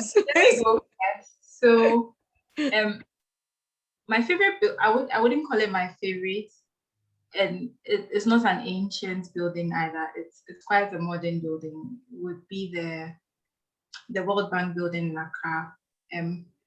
Why do I like that building? I think it made use of our traditional forms, courtyards, and it tried to also incorporate the double facade system, which is what have been done in the past in terms of the climate of the coast.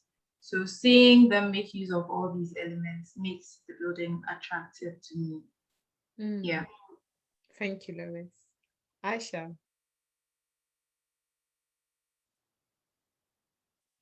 You're muted if you're talking.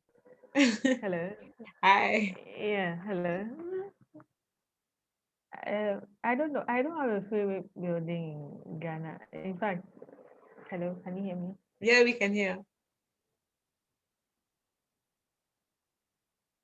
Can you hear us?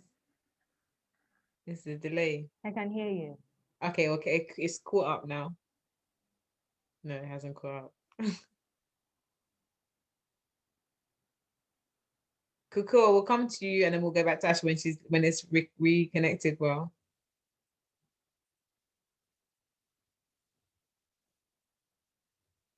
Is it my internet that's I'm like, is No. it Kuko, you're muted.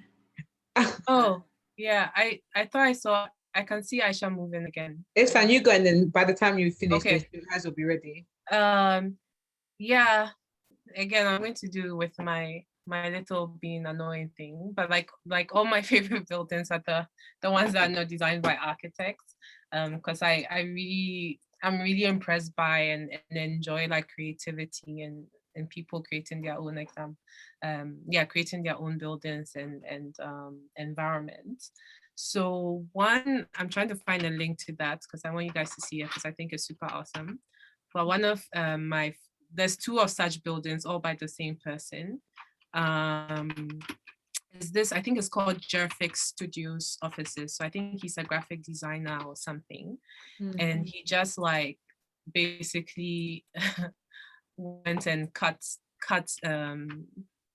what's that car called? Aperture car, how do you say it in English? Volkswagen. The frog one, not the newer one, Beetle. the very old one. Beetle, Beetle. that is it, yeah. So he sliced it in one of his buildings. He just like sliced it into two crosswise and then stuck it on the building. Oh, I sent you my Google search results, sorry. But then the other one, he slashed it transverse wise. And then stuck it on his building, and it was like really just to show off because he could. And I just like buildings like that. Sometimes like there's just a kiosk and there's like an interesting paint job, and I just go and ask them like, what's this about? And they're like, yeah, I can do it. Like I got some money, I can do it. Like, yeah, so things are like architects. Like when I say to like my fellow architects, they're like so offended that I'm promoting tasteless architecture. Like, what do you mean? It's like modern art though, isn't it? That's what you're talking Yeah, about. it's self-expression, right? Yeah, absolutely. And like I said, as long as it's not dangerous, like because he used like way more concrete and stuff than is good for the environment and that he should, because he was scared that it will fall. But like it's just safe, it's not gonna fall, it's not gonna harm anybody. And like, yeah, I think these things are beautiful. Awesome, thank you. Aisha. Yeah, cool. Is it the building when you're heading towards a circle by the main road? I've seen this beetle attached to a story building. Kanda Highway. Yes, Kanda Highway. Yes. I always look at that building and I'm always amazed. How did you get that car there? Anyway, it's an interesting observation. I would say, yeah, this is Lovely. one. I think the other one was the one in front. Yeah.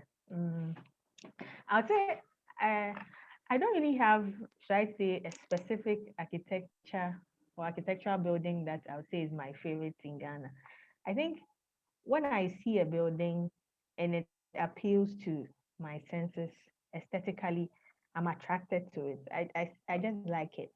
So it's not just Ghana, they are building abroad. Like I said, I really admire the works of Francis Kerr because he has been able to transition beyond the traditional architecture that we know of to what it can be in modern times. So I'm very, very intrigued by him. And he happened to come to KNST, I think 2 years ago. So he did a presentation, and when you hear him talk, so marvelous, so passionate about what he does. So any architecture that moves me, I think moves me to understand why they do this or why they choose this. It could be like the Beetle or something. Maybe he has a very logical reason. I heard it's a driving school, by the way. That's an so he put the Beetle there. So any architecture that moves me, I think I'll say is my next favorite. Thank you. Absolutely. I mean, I'm hearing there's so many other questions I could ask you, ladies, and I'm hearing a bit about kind of what inspired you. If the attendees don't mind, I've got 2 questions and we'll finish.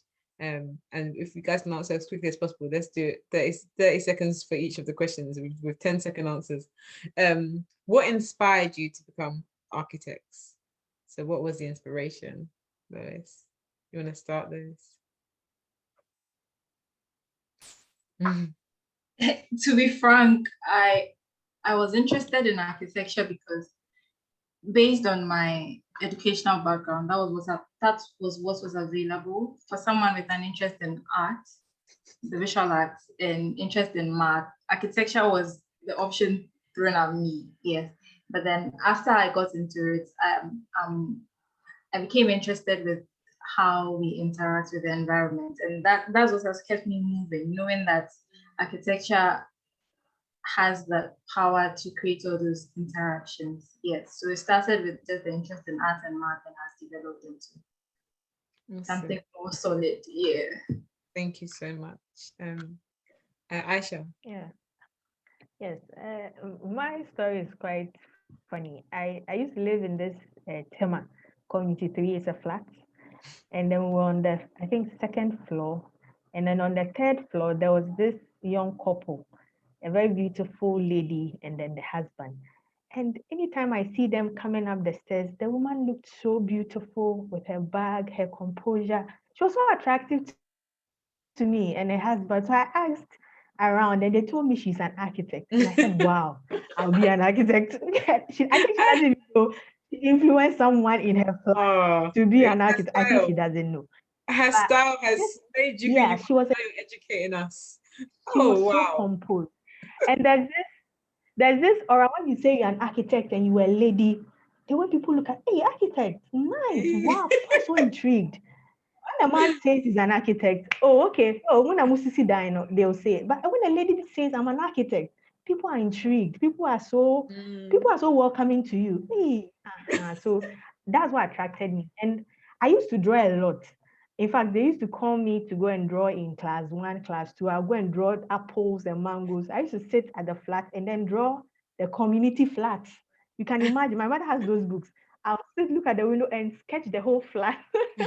So I think when I heard the woman was an architect, I just said I will be an architect. Amazing. And when I came in, I think I just developed my own passion for architecture.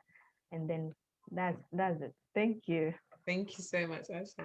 God, the 10 seconds to tell your life story. I've been thinking what I would say. I would say that like doing architecture was really kind of random. I was stubborn and I didn't want to do the courses that my dad was trying to force me to do. And so I entered it through the spirit of stubbornness. But I stayed in it just because like I just fell in love with and not really so much with designing buildings and constructing them, but just like like right now my whole life is studying the politics and history of architecture, because like I think architecture is like the one of the fields that just combines every area of human life and art and everything. Entire stories are expressed through architecture. Like look at the Taj Mahal, that's like a building out of love. It's just I think architecture is one of like the most ultimate expressions of anything everywhere, and not just huge buildings, but like even a little kiosk can say so much. Absolutely love it. I mean, well, I'm gonna round up now. I suppose there's a question there about how can we as a diaspora, where can we find more about architectural history? And I'd say if you guys can just share where we can find you, that would be great. Koi, if you want to go first, where we'll be able to find you beyond this conversation. Yeah, so a good start and also a plug. You can start with Accra Archive website. I think Kirsty has already shared it, but I'll share it again. There's like lots of accounts on Instagram, which I love. There's I think it's called the Architects Project. I'll look for the actual handle and put there. There's Adansisem, Lois, please chip in. You also know the new ones. There's Arc Pose. I'll put handles in the chat. That's fine. You can start there with the blogs and the Instagram, and then make your way. That's a lot. Thank you. Lois, where can we find you? Anywhere you can find Kukwa, you find me. Okay. Fantastic answer. We'll be looking, don't worry. Aisha, where can we find you? Yeah, right now I'm based in Kumasi. You can find me at Tech. But if you want to contact me, I can leave my email address and then you can send me a message and I'll link up. Yeah, but I'm basically at Tech right now, Kenya. Yeah. Awesome. And online? Are you on Instagram or Twitter or anything? I think I'm just on Facebook. I was telling Kuka, Okay. I'm not really Yeah. a social media person. Yeah, Thank I'm just on Facebook. Yeah. I mean, one of the things that is to round up, we're thinking about the future as well and about what the hopes are. And I'm hearing a lot about sustainability. I'm hearing people being passionate, hearing a space that's more regulated, but not too regulated. And that really paints a really amazing picture for Ghana. And I think that this is a conversation that we need to continue because we've got loads of us in the diaspora who are looking at coming home. We want to build, we want to add, we want to help and develop. Also know Ghanaians in Ghana who are also wanting to build and to add and to develop. And it's about how we come together to do that. And we're looking at the past and thinking about how we bring that into the future. And so thank you, ladies, for your time this evening. It's been an awesome conversation. And I hope that if we invite you, I think a part 2 is needed, to be honest. But if we invite you, I hope that you will come again so we can continue. We'll get right back into the questions. We won't even start with anything else. We'll just start talking and then see where we go. So thank you all of our attendees. We really appreciate your time and the questions that you asked this evening. Yeah, so we'll send out a document with the links. Our teacher Kuku has been adding consistently for the 2 hours. We need all of them. We want to learn more about digitalization. We want to learn more about other areas in Ghana as well. There's just so much. It's like Asha said in the start, if we were to really think about all of Ghana, we can be here for so many hours. But thank you all. Have a good evening. If you haven't had your dinner yet, enjoy it. If you're going straight to bed, enjoy your sleep. Good night. Good Night, everyone. Thank you. Thank you. Bye. Yeah. Thanks, Bye. Kay, for really great moderation. That's okay. Yes, yeah. Bye. Oh, I know you don't like the word, sorry. No, it's fine. Oh, God. You brought it. I'm a modest clubhouse.